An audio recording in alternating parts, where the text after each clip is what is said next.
Hello everyone, top 500 most repeated question in SSC exam के इस video में आपका स्वागत है। फ्रेंड्स, इस वीडियो में एसएससी के अलग अलग एग्ज़ाम में बार बार रिपीट होने वाले क्वेश्चंस को डिस्कस करेंगे। तो जिन्होंने अभी तक चैनल को सब्सक्राइब नहीं किया, प्लीज़ चैनल को लाइक, शेयर एंड सब्सक्राइब जरूर करें। आज हम लोग पढ़ेंगे वीडियो नंबर 8। आज का पहला क्वेश्चन है, who gave the slogans Delhi चलो and gave me blood and I will give you freedom. Delhi चलो और तुम मुझे खून दो, मैं तुम्हें आज़ादी दूंगा का नारा किसने दिया?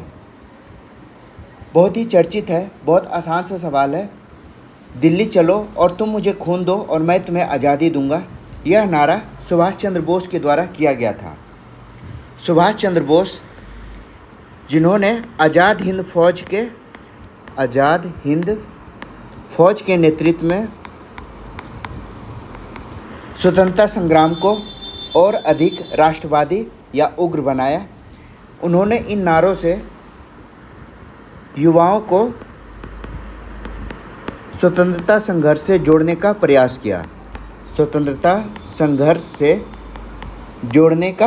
किया, और ब्रिटिश शासन को उखाड़ फेंकने का आह्वान किया। तो इसका राइट आंसर होगा सुभाष चंद्र बोस। अगला सवाल है, Who was the founder editor of the famous newspaper Kesari during the national struggle? राष्ट्रीय आंदोलन के दौरान एक प्रसिद्ध समाचार पत्र है केसरी। इसके संस्थापक और संपादक कौन थे? तो केसरी, जो कि 1881 में शुरू हुआ था, 1881 में प्रारंभ हुआ था। यह मराठी भाषा का समाचार पत्र था, जिसे बाल गंगाधर तिलक ने इसे शुरुआत किया था। यानी बाल गंगाधर तिलक के द्वारा यह प्रारंभ किया गया था, जो कि स्वदेशी आंदोलन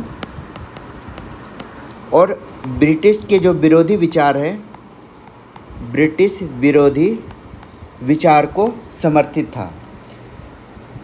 इसी के कारण बाल गंगाधर तिलक को लोकमान्य के नाम से जाना जाता है, लोकमान्य तिलक। ठीक है। अगला सवाल है, the Khilafat movement was launch to protest against the humiliation of. Khilafat आंदोलन तुर्की के खलीफा के अपमान के विरोध में शुरू किया गया था। ठीक है। क्वेश्चन ये है कि यह जो खिलाफत आंदोलन है, यह शुरू क्यों किया गया था? तो प्रथम विश्व युद्ध के बाद ब्रिटेन ने खिलाफत पद ही समाप्त कर दिया था। खिलाफत पद को समाप्त कर दिया क्योंकि जो खलीफा थे उनकी सत्ता कमज़ोर हो रही थी। तो इसका खिलाफत आंदोलन के द्वारा विरोध किया गया। भारतीय मुसलमान इसका काफ़ी विरोध किए थे और गांधी जी भी ने इस खिलाफत आंदोलन का सहयोग किया था।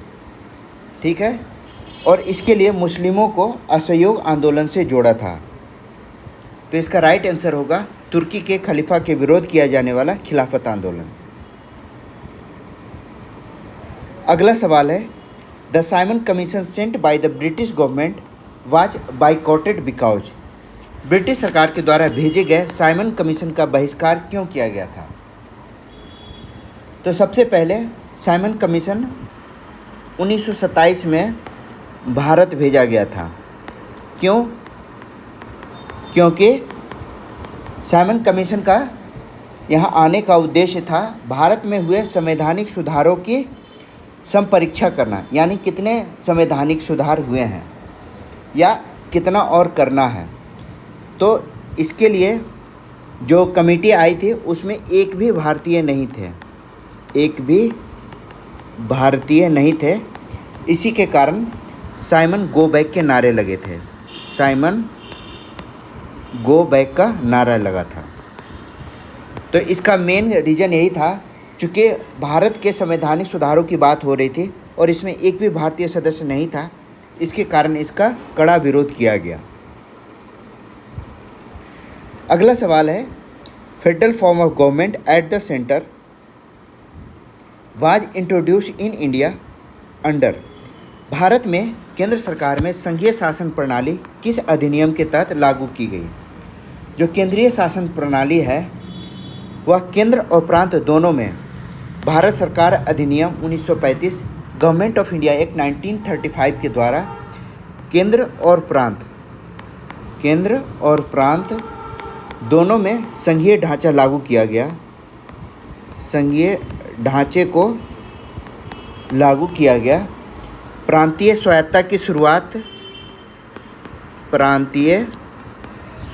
की शुरुआत हुई 1935 के गवर्नमेंट ऑफ इंडिया एक्ट के द्वारा और द्विसदनीय विधानमंडल का प्रावधान किया गया।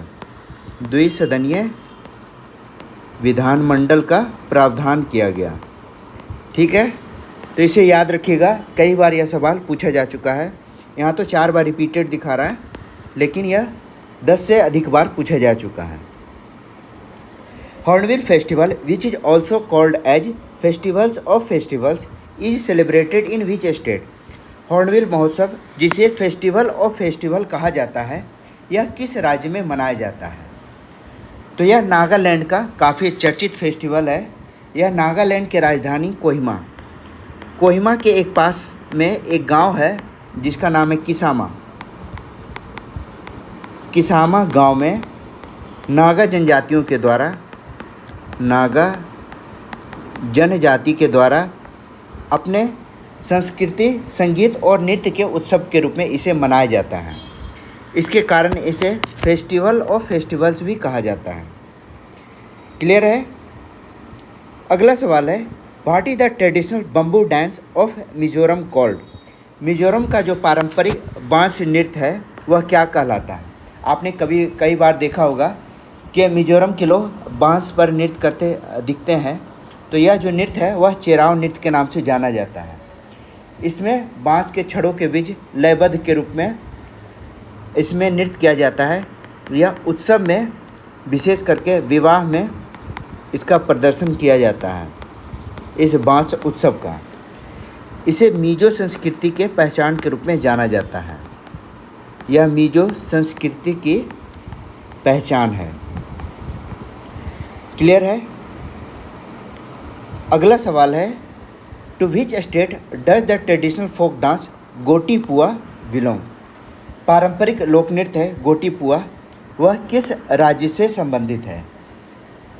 कई बार एग्जाम में पूछा जा चुका है। गोटीपुआ जो कि उड़ीसा से संबंधित है। इसमें छोटी आयु के जो लड़के होते हैं, छोटी आयु के लड़के वह स्त्री वेश में इस नृत्य को प्रस्तुत करते हैं। इसे ओडिसी नृत्य का प्रारंभिक माना जाता है। ओडिसी का प्रारंभ माना जाता है गोटीपुआ को। भगवान जगन्नाथ की जो भक्ति होती है, भगवान जगन्नाथ की भक्ति वह इसी नृत्य में की जाती है। ठीक है, तो याद रखिएगा गोटीपुआ इसका राइट आंसर है। Giddha and bhangra is a dance form of which state. Giddha और भांगड़ा किस राज्य का नृत्य है? आसान सा सवाल है, लेकिन फिर भी यहाँ जानने वाली चीज़ है कि गिद्दा जो है वह महिलाओं का नृत्य है, महिलाओं का लोक नृत्य है जो कि पंजाब से संबंधित है। ठीक है, और भांगड़ा जो होता है वह पुरुषों का फसल कटाई का उत्सव है। फसल कटाई का उत्सव है। यह कहाँ से संबंधित है? तो यह पंजाब से संबंधित है। इसमें ऊर्जा, मतलब पूरे जोश और ऊर्जा के साथ इस नृत्य को किया जाता है, गिद्दा और भांगड़ा को। नेक्स्ट क्वेश्चन है, Bhavai and Kalbelia as traditional dance form और their genesis to which Indian state. Bhavai और कालबेलिया पारंपरिक नृत्य किस भारतीय राज्य से उत्पन्न हुए हैं? कई बार यह पूछा गया है। भवई जो कि सिर पर घड़े को रखकर, आपने देखा होगा जो सिर पर घड़े रखते हैं, सिर पर घड़े को रखकर यह नृत्य किया जाता है, इसको कहते हैं भवई। और कालबेलिया, कालबेलिया जो होता है वह सपेरों का नृत्य होता है। कालबेलिया सपेरा सपेरों का नृत्य होता है। यह दोनों नृत्य जो है वह राजस्थान से संबंधित है। राजस्थान की लोक संस्कृति की झलक इन दोनों नृत्य में पाई जाती है, भवई और कालबेलिया। नेक्स्ट क्वेश्चन है the famous shehnai player of India. Bharat के प्रसिद्ध शहनाई वादक कौन है? तो यह प्रसिद्ध है शहनाई वादक उस्ताद बिस्मिल्लाह खान। आप लोग को पता ही होगा, उस्ताद बिस्मिल्लाह खान को 2001 में भारत रत्न से सम्मानित किया गया था। भारत रत्न से सम्मानित किया गया था। यह बनारस के प्रसिद्ध शास्त्रीय संगीतज्ञ थे। बनारस के शास्त्रीय संगीतज्ञ थे। ठीक है।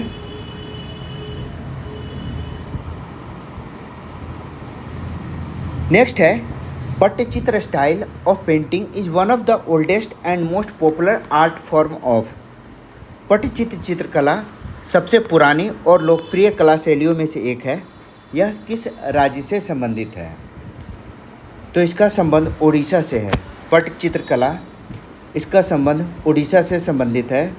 आपने जैसे ही देखा होगा पट्ट यानी यह कपड़े पर, कपड़े या पट पर प्राकृतिक रंगों के चित्रण के द्वारा किया जाता है। यह भगवान जगन्नाथ की कथा पर आधारित है। भगवान जगन्नाथ की कथा पर आधारित होता है। इसका प्रचलन 5वीं शताब्दी में हुआ है। 5वीं शताब्दी से इसका प्रचलन हुआ है। कहाँ? उड़ीसा में। तो यह प्राचीन कला है, इसका ध्यान रखिएगा। अगला सवाल है with which country has Arunachal Pradesh common border. Arunachal Pradesh की किन देशों के साथ सीमा मिलती है? तो अरुणाचल प्रदेश से सीमा वाले राज्य हैं भूटान, चीन और म्यांमार, जो कि रणनीतिक रूप से महत्वपूर्ण है। इसके साथ साथ प्राकृतिक सौंदर्य, जो अरुणाचल प्रदेश की प्राकृतिक सौंदर्य है और जनजातीय संस्कृति से भी यह क्षेत्र समृद्ध है। जनजातीय संस्कृति से भी अरुणाचल प्रदेश समृद्ध है। तो इसका ध्यान रखिएगा। इसका राइट आंसर है भूटान, चीन और म्यांमार। अगला सवाल है Uttar Pradesh share boundary with 9 states highest which are. जो उत्तर प्रदेश है उसकी सीमाएं 9 राज्यों से मिलती है, जो कि भारत के किसी भी राज्य से सर्वाधिक है, जिसकी सीमा अन्य राज्यों से मिलती है। तो इसमें कौन कौन से राज्य हैं? तो इसमें है उत्तराखंड, हिमाचल प्रदेश, दिल्ली, हरियाणा, राजस्थान, मध्य प्रदेश, छत्तीसगढ़, बिहार और झारखंड। तो यह 9 राज्य हैं जो कि उत्तर प्रदेश से सटे हुए राज्य हैं। नेक्स्ट क्वेश्चन है the highest peak height of 8611 metre in India and the second highest peak of the world is. भारत की सबसे ऊंची 8611 मीटर और विश्व की दूसरी सबसे ऊंची चोटी कौन सी है? तो भारत की सबसे ऊंची चोटी है K2 यानी गार्डविन ऑस्टिन, जिसकी ऊंचाई 8611 मीटर है। यह विश्व की दूसरी सबसे ऊंची चोटी है, जो कि काराकोरम पर्वत श्रृंखला में स्थित है। काराकोरम पर्वत श्रृंखला में यह स्थित है। साथ ही साथ यह कठिन पर्वतारोहण के लिए प्रसिद्ध पाया जाता है, यानी यह काफ़ी कठिन होता है यहाँ पहुँचना। नेक्स्ट है the outer most range of Himalaya is called. जो हिमालय है उसकी सबसे बाहरी श्रृंखला क्या कहलाती है? जो आउटर मोस्ट श्रृंखला है उसका नाम होता है शिवालिक। शिवालिक जिसकी चौड़ाई 10 से लेकर 50 किलोमीटर के 10 से 50 किलोमीटर के बीच है। यह नवीनतम और सबसे नीचे वाली श्रेणी है। नवीनतम है और सबसे नीचे वाली श्रेणी है, सबसे नीचे की श्रेणी है। इसी के कारण इसे सबसे बाहरी श्रृंखला के रूप में कहा जाता है। तो इसका नाम है Shivalik. The highest mountain peak in peninsular south India is. प्रायद्वीपीय यानी दक्षिण भारत की सबसे ऊंची चोटी कौन सी है? अनायमुडी। अनायमुडी जो कि केरल के इदुक्की ज़िले में है, केरल के इदुक्की ज़िले में है, जिसकी ऊंचाई 2695 मीटर है। यह नीलगिरी और पश्चिमी घाट का हिस्सा है। नीलगिरी और पश्चिमी घाट का हिस्सा है। तो भारत की प्रायद्वीपीय भारत की सबसे ऊंची चोटी कौन सी है? तो यह है अनायमुडी। अगला सवाल है, Kolleru lake which is one of the largest fresh water lake in India is located in which state. Kolleru झील जो भारत की सबसे बड़ी ताज़े पानी की झील में से एक है, भारत के किस राज्य में स्थित है? तो कोलेरू झील आंध्र प्रदेश में है। यह मीठे पानी की या ताज़े पानी की सबसे बड़ी झीलों में से एक है। यह गोदावरी और कृष्णा डेल्टा के बीच है। गोदावरी और कृष्णा डेल्टा के बीच है। साथ ही साथ यह पक्षी अभयारण्य के लिए भी प्रसिद्ध है। पक्षी अभयारण्य के लिए भी प्रसिद्ध है। नेक्स्ट क्वेश्चन है, the largest back water lagoon lake in Odisha is. Odisha में सबसे बड़ा बैक वाटर लेगून झील कौन सा है?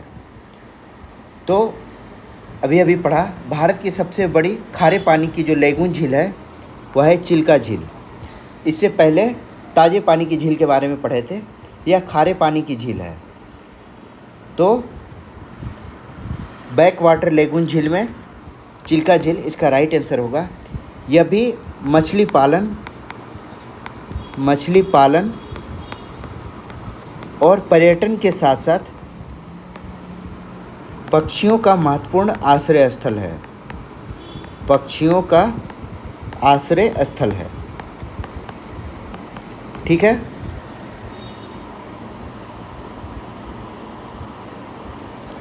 नेक्स्ट है, name the pass in Uttarakhand which is used by pilgrims to Kailash Mansarovar Yatra. वह दर्रा कौन सा है जो कि उत्तराखंड में है, जिसे कैलाश मानसरोवर यात्रा के तीर्थयात्री उपयोग करते हैं?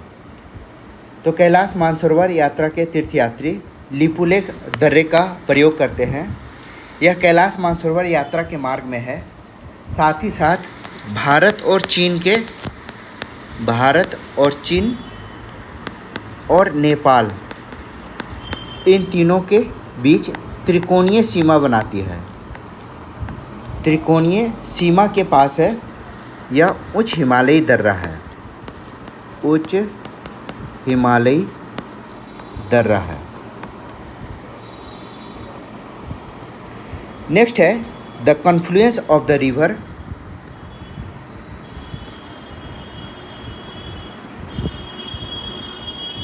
The confluence of the river Alaknanda and Bhagirathi is known as. Alaknanda और भागीरथी नदियों का संगम किस नाम से जाना जाता है?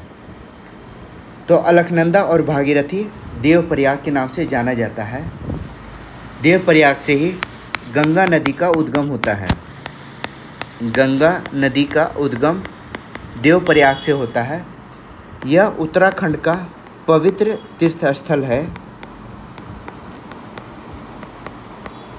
और जो पंच प्रयाग हैं, पंच प्रयाग में जो देवप्रयाग है उसका प्रथम स्थान है। ठीक है।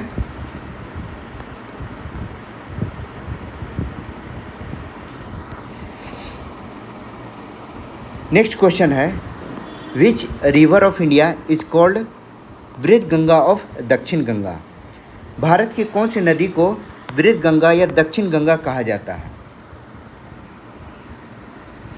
ठीक है। तो यह है गोदावरी नदी। गोदावरी नदी को वृद्ध गंगा के नाम से जाना जाता है। इसकी लंबाई 1465 किलोमीटर है। यह दक्षिण भारत की सबसे लंबी नदी है। दक्षिण भारत की सबसे लंबी नदी है।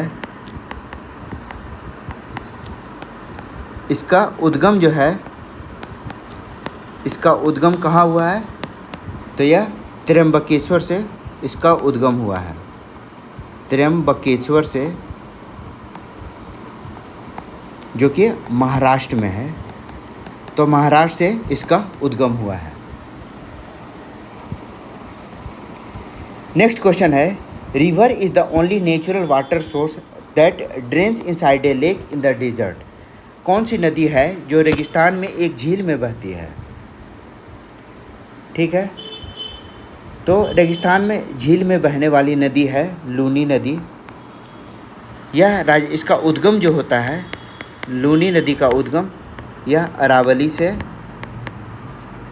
से होता है और यह कच्छ के रण में समाप्त हो जाती है। कच्छ के रण में विलुप्त हो जाती है। ठीक है, यह एकमात्र पश्चिम बहाव वाली नदी है। लूनी नदी जो है एकमात्र पश्चिम बहाव वाली नदी है।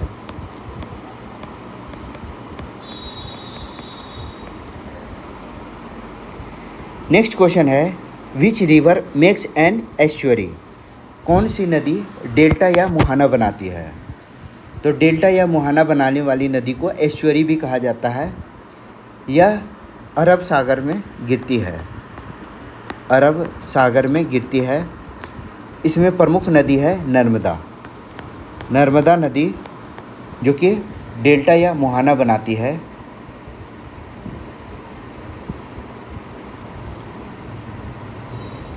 ठीक है, तो इसका राइट आंसर है नर्मदा नदी। ठीक है, अगला सवाल, Tehri dam is being constructed on the river. जो टेहरी डैम है वह किस नदी पर बनाया जा रहा है? तो यह भागीरथी नदी पर, भागीरथी नदी पर बनाया जा रहा है। यहाँ से विद्युत लगभग 24,000 मेगावाट विद्युत क्षमता उत्पादन की जाएगी। विद्युत क्षमता उत्पादित किए जाएगी। साथ ही साथ यह भूकंप रोधी भी है। भूकंप रोधी जो डैम है उसे बनाया गया है।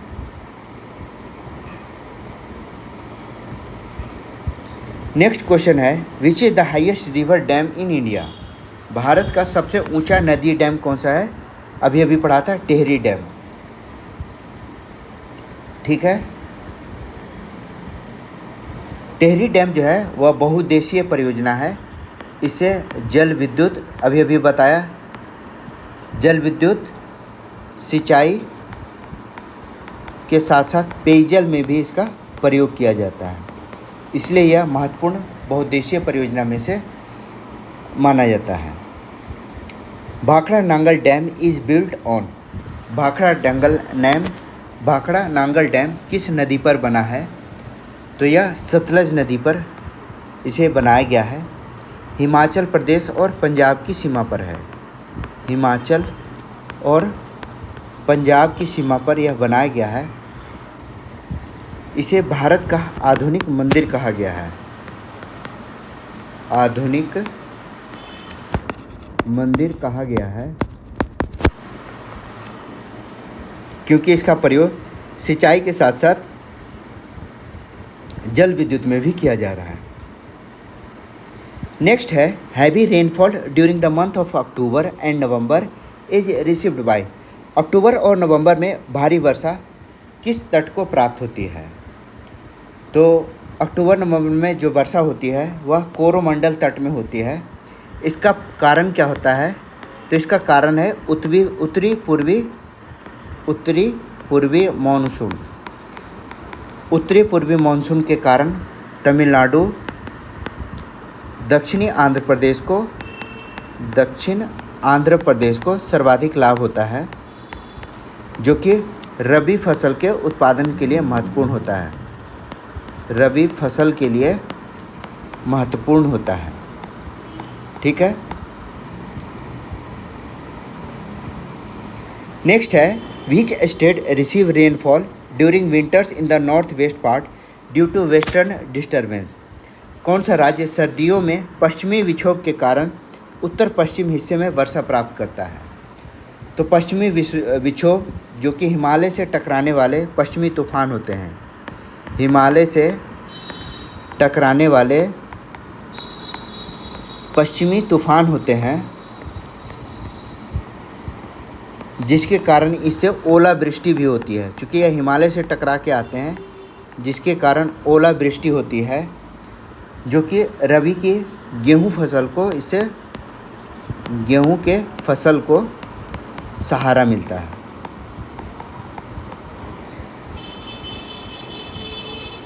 नेक्स्ट क्वेश्चन है, which is the largest jute producing state in India. Bharat का सबसे बड़ा जूट उत्पादक राज्य कौन सा है? आसान सा सवाल है। पश्चिम बंगाल में सर्वाधिक जूट का उत्पादन किया जाता है।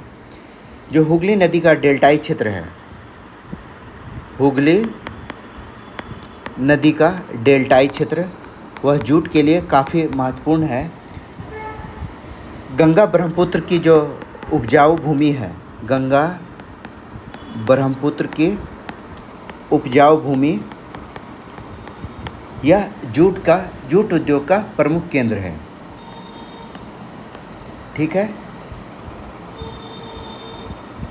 अगला सवाल है, Operation Flood is related to.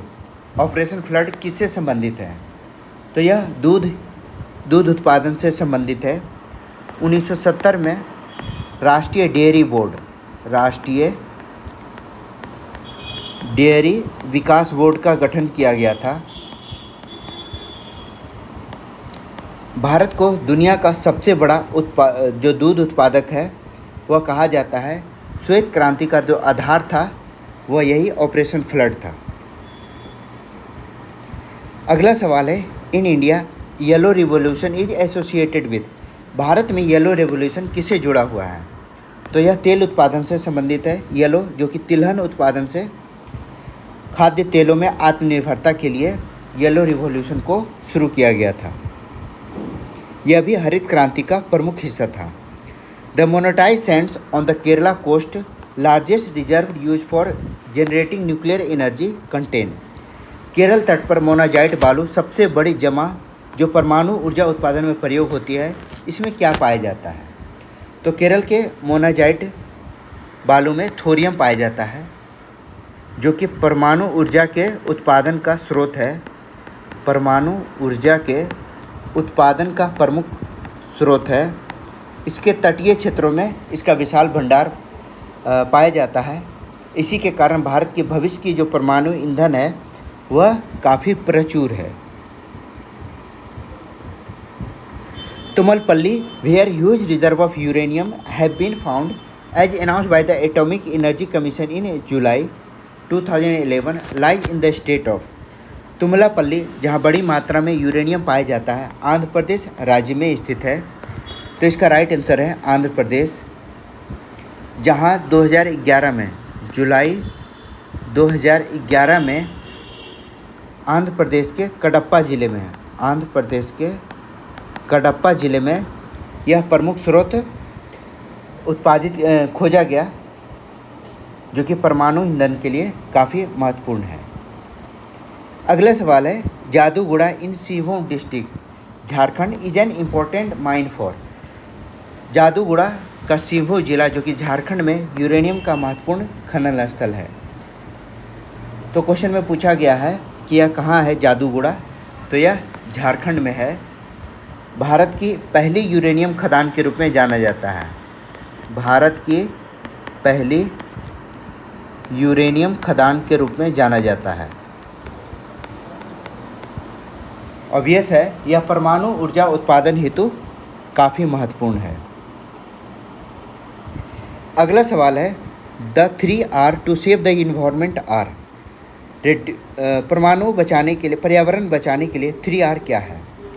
तो 3 R मीन्स होता है reduce, recycle and reuse. Reduce means कम करना, रिसाइकल मीन्स उसका पुनर्चक्रण करना, और रीयूज मीन्स पुनः उपयोग। ऑब्वियस है, चीज़ों का बार बार उपयोग करेंगे, उसका रिसाइकल करेंगे, साथ ही साथ अपशिष्ट को कम करेंगे तो हमारे पर्यावरण को यह काफ़ी लाभदायक होगा। ठीक है। अगला सवाल, which is the largest state area wise in India? Bharat का सबसे बड़ा राज्य क्षेत्रफल के अनुसार कौन सा है? तो यह है राजस्थान। राजस्थान जिसका कुल क्षेत्रफल 3.42 लाख वर्ग किलोमीटर है, लाख वर्ग किलोमीटर है। इसका प्रमुख जो भूभाग है वह है थार मरुस्थल। थार मरुस्थल इसका प्रमुख भूभाग है। इसकी राजधानी जयपुर के साथ साथ इसकी सीमा जो है वह पाकिस्तान से भी मिलती है। राजस्थान की सीमा पाकिस्तान से मिलती है और इसकी राजधानी जयपुर है। The smallest union territory of India in terms of total area is? कुल क्षेत्रफल के हिसाब से भारत का सबसे छोटा केंद्र शासित प्रदेश कौन सा है? तो सबसे छोटा केंद्र शासित प्रदेश है जिसका कुल क्षेत्रफल है 32 वर्ग किलोमीटर। इसका नाम है लक्षद्वीप। यह अरब सागर में एक छोटा प्रवाल द्वीप है, छोटा प्रवाल द्वीप है। अब लक्षद्वीप की राजधानी कहाँ है? तो इसकी राजधानी कावारत्ती है, कावारत्ती है। अगला सवाल है, as per India state of forest report ISFR 2017 the state of has the largest area cover under permanent forest. India state of forest report जो कि 2017 में आई थी, इसके अनुसार किस राज्य में अस्थायी वन क्षेत्र सबसे अधिक है? यानी वन आच्छादन सबसे अधिक मध्य प्रदेश में है। मध्य प्रदेश में है। यहाँ जो वन है उसकी सबसे अधिक प्रजातियाँ पाई जाती है। उनमें है साल, सागौन। साथ ही साथ यहाँ वन्यजीव अभयारण्य काफ़ी है, जैसे कान्हा, बांधवगढ़। यह सभी मध्य प्रदेश में ही है, क्योंकि वनाच्छादन अधिक होने से यहाँ वन्यजीव अभयारण्य और राष्ट्रीय उद्यान सबसे अधिक हैं। According to India State of Forest Report ISFR 2019, how much of the total geographical area of the country is covered by forest and tree? India state of forest report 2019 के अनुसार देश के कुल भौगोलिक क्षेत्रफल का कितना हिस्सा जंगल और पेड़ से ढका हुआ है? तो जंगल और पेड़ से लगभग 24.56% है। हालांकि हमारे पृथ्वी के संतुलन के लिए, पर्यावरण के संतुलन के लिए 33% वनाच्छादन आवश्यक है। 33% क्षेत्रफल वनों का होना आवश्यक है, जो कि जैव विविधता और जलवायु संतुलन के लिए भी महत्वपूर्ण है। ठीक है। अगला सवाल है, which sanctuary in India is famous for rhinoceros and in which state is it located? Bharat में कौन सा अभयारण्य गैंडे के लिए प्रसिद्ध है और यह किस राज्य में है? तो गैंडे के लिए जो प्रसिद्ध है वह है काजीरंगा। काजीरंगा जो कि असम में स्थित है, वह एक सींग वाले गैंडों का प्राकृतिक आवास है। एक सींग वाले गैंडे का प्राकृतिक आवास है। यह यूनेस्को के वर्ल्ड हेरिटेज साइट में भी शामिल किया गया है। नेक्स्ट है, where is the Bandipur national park and Nagarhole national park located? Bandipur national park और नागरहोल नेशनल पार्क यह कर्नाटक में स्थित है। यह बाघ संरक्षण परियोजना यहाँ से चालू किया गया था। यह हाथी, बाघ और जैव विविधता के लिए प्रसिद्ध है। ठीक है। अगला सवाल है, which gas is most important for absorption of heat? radiated from the sun as well as form of the earth, greenhouse effect, and contribute the maximum to the phenomena of global warming। कौन सी gas सूर्य और पृथ्वी से निकलने वाली गर्मी green house effect को अवशोषित करने में सबसे महत्वपूर्ण है और ग्लोबल वार्मिंग में सबसे अधिक योगदान देती है? आसान सा सवाल है, कार्बन डाइऑक्साइड इसका राइट आंसर होगा। When does solar eclipse take place? सूर्य ग्रहण कब होता है? तो जो सूर्य ग्रहण है उसकी स्थिति कब होती है? जब चंद्रमा सूर्य और पृथ्वी के बीच आ जाती है। सूर्य और पृथ्वी के बीच चंद्रमा आती है तो इसे सूर्य ग्रहण कहा जाता है। सूर्य ग्रहण कहा जाता है। ठीक है, यह केवल अमावस्या को होता है। अमावस्या को होता है। इससे सूर्य का कुछ भाग या पूरा भाग ढक जाता है। अगला सवाल है, the planet nearest to the sun is? सूर्य के सबसे नज़दीक ग्रह कौन सा है? तो यह है बुध। बुध सूर्य के सबसे निकट है। बुध को मरकरी नाम से भी जानते हैं। इसका कोई उपग्रह नहीं है। इसका उपग्रह नहीं है। यहाँ दिन रात का तापमान जो है उसका अंतर अत्यधिक होता है। दिन रात के तापमान का अंतर सर्वाधिक है। ठीक है।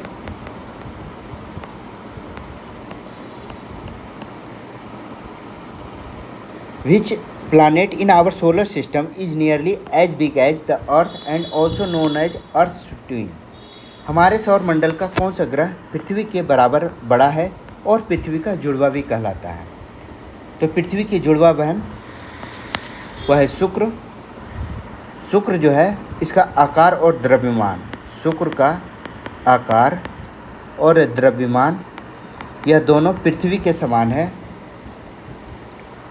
इसका घना वातावरण, शुक्र का जो वातावरण है वह CO2 से भरा है।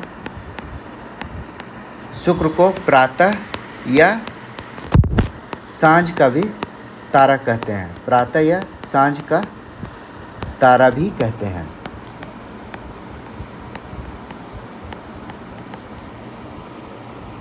अगला सवाल है, from which continent all three latitude equator, tropic of cancer and tropic of capricorn पास?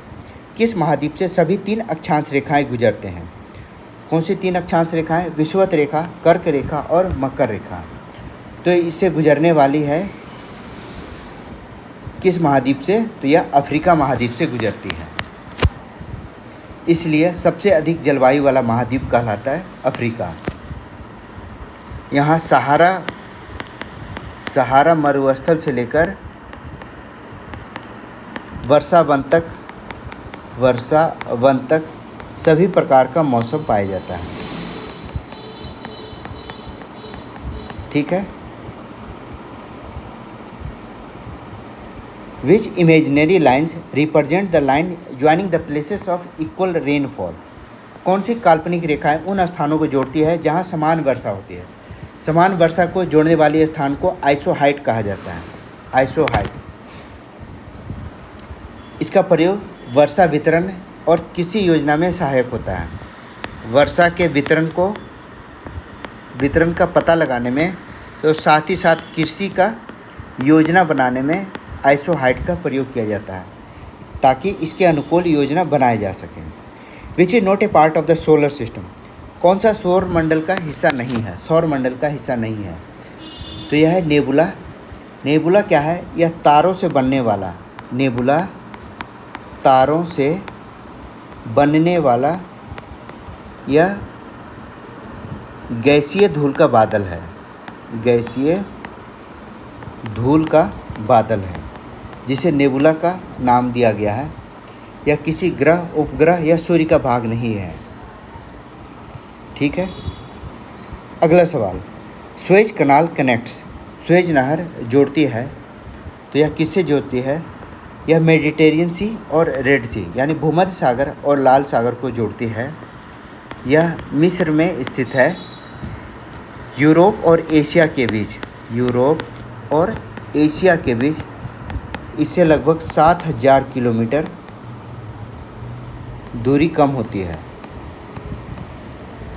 अंतर्राष्ट्रीय तेल व्यापार और रणनीतिक रूप से सुएज नहर काफ़ी महत्वपूर्ण है।